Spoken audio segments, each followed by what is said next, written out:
আমি হব মদিনা সারা বেলা ঝাড়ুদার রোজার কিনারে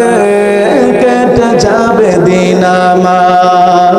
আমি হব মদিনা সারা বেলা ঝাড়ুদার রোজার কিনারে কেটে যাবে দিন আমার আমারই স্বপ্ন যদি হয় গো পূরণ ধন্য হবে মোর জীবন মরণ আমারই স্বপ্ন যদি হয় গো পূরণ ধন্য হবে মোর জীবন মরণ আমি হব মদিনা সারা বেলা ঝাড়ুদার রোজার কিনারে কেটে যাবে দিন আমার পয়গম্বর চাচা হযরত আমির হামজা উহুদের ময়দানের মধ্যে শহীদ হয়ে গেল হযরত আমির হামজার ওই কাফের বেঈমানের দল হাতটা কেটেছে পাটা কেটেছে নাকটা কেটেছে চোখটা উপড়িয়ে ফেলছে বলে শুধু কি তাই বলে না হযরতে আমির হামজার কলিজাটা পর্যন্ত বের করে চিবিয়ে চিবিয়ে খেয়েছে ওই কাফের বেঈমানের দল করে কোন নাউজুবিল্লাহ আর একটু জোর আওয়াজ দিয়ে বলেন নাউজুবিল্লাহ ও মুসলমান আমার মায়ার নবী মুহাম্মদুর রাসূলুল্লাহর কাছে যখন খবরটা পৌঁছে গেল তার চাচা হযরতে আমির হামজা যুদ্ধের ময়দানে কি অবস্থা হযরতে আমির হামজা পয়গম্বরকে এত মহব্বত করে এত ভালোবাসে আমার পয়গম্বর মুহাম্মদুর রাসূলুল্লাহ ওই মক্কার আঁকাবাঁকা পথ দিয়ে পয়গম্বর যায় আমার মায়ার নবীকে একাই পাইয়া দুষ্ট আবু জেহেল গলার মধ্যে গামছা লাগাইয়া আমার মায়ার নবী মুহাম্মদুর রাসূলুল্লাহকে টানা হেঁচড়া শুরু করে দিয়েছে পয়গম্বরকে টানা হেঁচড়া করে পয়গম্বরকে কষ্ট দেয় আমার মায়ার নবী ডাক দিয়া বলেন চাচা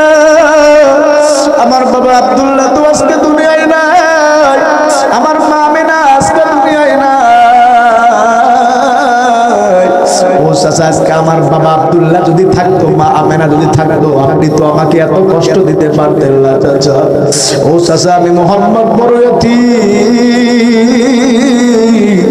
ওই দুষ্ট আবু জেহেল আমার মায়ের নবীকে একাই পাইয়া কষ্ট দেয় আল্লাহর পয়গম্বর সামনের দিকে যায় পথে হামজার সঙ্গে সাক্ষাৎ হয়ে গেল হযরতে আমির হামজা ডাক দিয়া বলে বেটা মুহাম্মদ বাবা তোর চোখের মধ্যে কি জন্য পানি বলে চাচা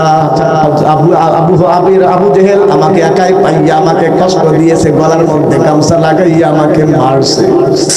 আবার পয়গম্বর মুহাম্মদুর রাসূলুল্লাহর চোখ দিয়ে পানি পড়তেছে হযরতে হামজা ডাক দিয়া বলে বেটা মুহাম্মদ তোর বাবা আব্দুল্লাহ নাই তো কি হয়েছে এখনো পর্যন্ত চাচারা তো আমরা তো দুনিয়ার মধ্যে বেঁচে আছি বেটা মুহাম্মদ একটু অপেক্ষা কর ওই যে আবু জেহেল তোরে মারছে ওই আবু জেহেলের কাছে আমি যাব ওর আমি নাকটা ফাটায়া দিব ওর আমি মাথাটা ফাটায়া দিয়ে দিব হযরতে আমির হামজা চলে গেলেন আবু জেহেলের বাড়ির মধ্যে দরজার মধ্যে নক করেছেন আবু জেহেল বাড়ির মধ্যে আসো বলে হ্যাঁ আসি কি হয়েছে বলে তুমি নাকি আমার ভাতিজা মুহাম্মদকে মারছো বলে হ্যাঁ মারছি তো কি হয়েছে বলে আবু জেহেল তুমি কি মনে করছো আমার ভাতিজা মুহাম্মদ বড় এতিম ওর দুনিয়ার মধ্যে বাবা নাই ওর দুনিয়ার মধ্যে মা নাই এই জন্য তুমি ওরে একাই পাইয়া তুমি মারবা আবু জেহেল ভালো করে শুনে নাও এখনো পর্যন্ত আমি ওর চাচা হামজা এখনো পর্যন্ত দুনিয়ার মধ্যে আছি আবু জেহেল ভালো করে শুনে নাও ভবিষ্যতে কোনোদিন যদি আমার ভাতিজা মুহাম্মদের উপর তুমি হাত উঠাও তোমার হাত ভেঙে দেওয়া হবে এই কথা বলে হযরতে আমির হামজার ধনুক আর তীর তার আবু জেহেলের মাথার মধ্যে শুরু করে দিল আবু জেহেলের এরকম মাথাটা ফেটে গেল আল্লাহর পয়গম্বরের কাছে হযরতে আমির হামজা রাদিয়াল্লাহু তাআলা আনহু চলে গেলেন দেওয়ার পরে ডাক দিয়া বলে ভাতিজা মুহাম্মদ যে আবু জেহেল তোরে মারছে ওই আবু জেহেলের মাথাটা ফাটিয়ে দিয়েছি এখনো পর্যন্ত ধনুকের মধ্যে রক্ত লেগে আছে এ ভাতিজা মুহাম্মদ তুই কি খুশি হও নাই হযরতে আমির হামজা যখন আমার মায়ার নবী মুহাম্মদুর রাসূলুল্লাহকে বলতেছে পয়গম্বর ডাক দেয়া বলে চাচা আল্লাহ পাক রব্বুল আলামিন তো আমাকে প্রতিশোধ নেওয়ার জন্য দুনিয়ার মধ্যে পাঠায় না চাচা আমি তো দুনিয়ার মধ্যে এজন্য আসছি বলে কি জন্য আল্লাহ পাক আমাকে যেই কালেমা লা ইলাহা ইল্লাল্লাহ মুহাম্মাদুর রাসূলুল্লাহ দিয়ে পাঠাইছে, ও চাচা আপনি যদি ওই কালেমাটাকে গ্রহণ করে নেন আমি ভাতিজা মুহাম্মদ আরো বেশি খুশি হয়ে যাব। হযরতে আমির হামজা ডাক দিয়ে বলে, বেটা মুহাম্মদ আজকে তোর কলিজা আমি ঠান্ডা করে দিব বাবা, তুই আমারে পরে আদে আশহাদু আল্লা ইলাহা ইল্লাল্লাহ ওয়া আশহাদু আন্না মুহাম্মাদান আবদুহু ওয়া রাসূলুহু। এই চাচা হযরতে আমির হামজা তো পয়গম্বরকে মহব্বত করলো, ভালোবাসলো। যখন পয়গম্বরের চাচা হযরতে হামজার শহীদের খবর পয়গম্বরের কাছে চলে গেল, আমার পয়গম্বর দেরি না করিয়া উহুদের ময়দানের দিকে গেলেন। যাওয়ার পরে পয়গম্বর দেখে হায় আমার চাচার হাত কাটা, পা কাটা, চোখগুলা উপড়ানো। শুধু কি তাই বলে না, কলিজাটা পর্যন্ত বের করে চিবিয়ে চিবিয়ে খেয়েছে ওই কাফের বেঈমানের দল। আজকে চাঁদপুরের মুসলমানদেরকে বলতে চাই, এ চাঁদপুরের মুসলমান যুবক ভাই,